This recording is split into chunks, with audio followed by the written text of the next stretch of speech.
Student, जब आपको ये पता लग गया कि what is receipt and payment account and cash book, next question है what is difference between receipt and payment account and cash book. तो सबसे पहला अंतर है रिकॉर्डिंग, लेखा भी लेखा जब किया जाता है।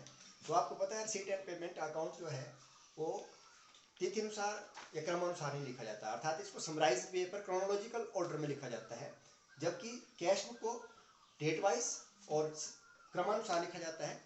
जो लेन देन पहले आते हैं उनको पहले लिखा जाता है, तो इस प्रकार से इसको क्रोनोलॉजिकल ऑर्डर में लिखा जाता है। तो ये रिकॉर्डिंग। उसके बाद दूसरा एंट्रीज। जहाँ तक रिसीट एंड पेमेंट अकाउंट की बात है तो इसमें जो भी एंट्रीज आती हैं वो समराइज्ड वे पे आती हैं, पूरे किसी पर्टिकुलर हेड किसी पर्टिकुलर आइटम से संबंधित लेन देनों का लिखा एक स्थान पर ही किया जाता है, इसलिए इसको समराइज्ड वे पर लिखा जाता है। जबकि इसमें एंट्रीज जो होती हैं वो आपको पता है प्रत्येक ट्रांजेक्शन के लिए अलग से एंट्री की जाती है कैश बुक में। अवधि पीरियड किस अवधि के लिए लिखा जाता है, तो रिसीट एंड पेमेंट अकाउंट जो है वो एक निश्चित अवधि के लिए बनाया जाता है, इसलिए एक वर्ष के अंत में फॉर द ईयर एंडेड शब्द लिखे होते हैं इसमें, वर्ष के अंत में बनाया जाता है। जबकि जो कैश बुक है वो डेट वाइज तिथि अनुसार बनाई जाती है।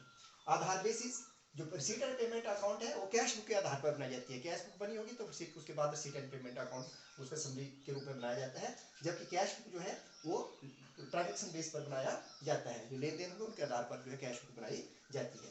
शीर्षक आपको पता है कि जो रिसीट एंड पेमेंट अकाउंट में जो पर्टिकुलर रिसीट्स या पेमेंट है वो एक स्थान पर ही पूरे वर्ष से संबंधित कोई पर्टिकुलर आइटम से सब्सक्रिप्शन प्राप्त की तो पूरे साल की सब्सक्रिप्शन हेड के अंतर्गत दिखाई जाती है, तो उसके लिए प्रॉपर हेडिंग होते हैं। जबकि कैश बुक में कोई हेड नहीं होता है, क्योंकि उसमें लेन देन जो है डेट वाइज लिखे जाते हैं।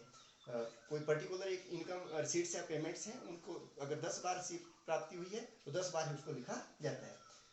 जहाँ तक रिसीट एंड पेमेंट अकाउंट की बात है, इसके दो पक्ष होते हैं। आपने ये मैंने आपको बनाए थे प्रारूप इनके, receipt side and payment side, दो पक्ष होते हैं इसके। जबकि कैश बुक में दो पक्ष होते हैं, एक डेबिट पक्ष और एक क्रेडिट पक्ष। इस तरह से कैश बुक को डेबिट क्रेडिट के रूप में बांटा जाता है।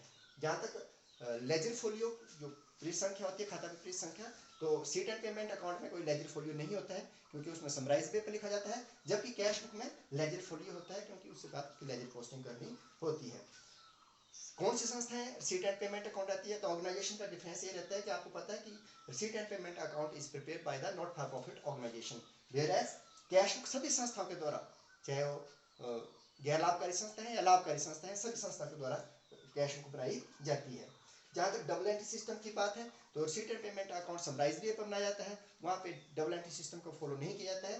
वेयर कैश बुक जब भी बनाई जाती है तो डबल एंट्री सिस्टम के आधार पर बनाई जाती है। This were the differences between receipt and payment account and cash book.